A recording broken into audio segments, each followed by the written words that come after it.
তোমার কষ্ট দেখে আমার আর ভাল লাগছে না কিছু। কষ্ট দেখি ভাল লাগবে না তো কি করার আছে? হাল কটা মাজা হয়ে গেছে, উঠুনটা ঝাড় দিলে আমার হয়ে যাবে। ওমা তুমি থালটাও মাঝে ফেলিছো? ভাজবো না কি করবো? লোকেরও তো বউ আছে, পোয়াতি হয়, লোকে শালি টালি আইসি কাজ কাম কই দেয় না বনুর বাড়ি। আর তোর একটা বোন আছে, ফোন দিয়ে তো ডাকতেও পারিস, পাইসা আমার বাড়ি একটু কাজ কাম করে দিলে কি এত মহাভারত অশুদ্ধ হয়ে যাবে? ওহো, তুমি তো ভালো কথা মনে করতেছো। দাঁড়াও, আমি ফোন দিয়ে দেখি, ছুটির তো পরীক্ষা হয়ে গেছে, যাচ্ছি।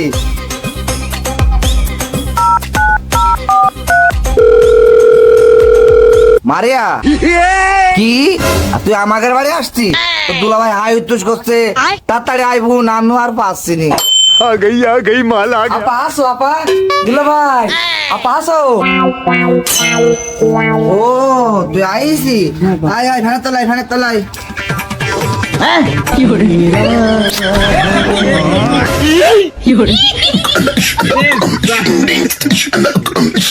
Casa mais lindo do Brasil.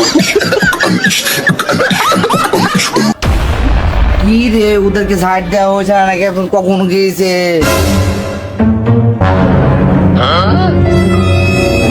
Uma ঠ্যাং দেখছি খাড়া, মানুষ জায়গা খাসিটা করছে কি? এই খাসি, কি করছিস তুই? সাপে কামড়িছে, সাপে সাপে কামড়িছে, সাপে যাই আর বল যায় পাল খাবে, সাপে কামড়িছে। কই দেখি দেখি দেখি, আমার বোনের কি এলো? উমা কাটা দাগি তো নাই। হাইটবা কি করি? পায়ের তলতে সাপ হাইটে গেছে, এখনো কামড় দেয়নি। পাগল ঠাবাস আমাকে।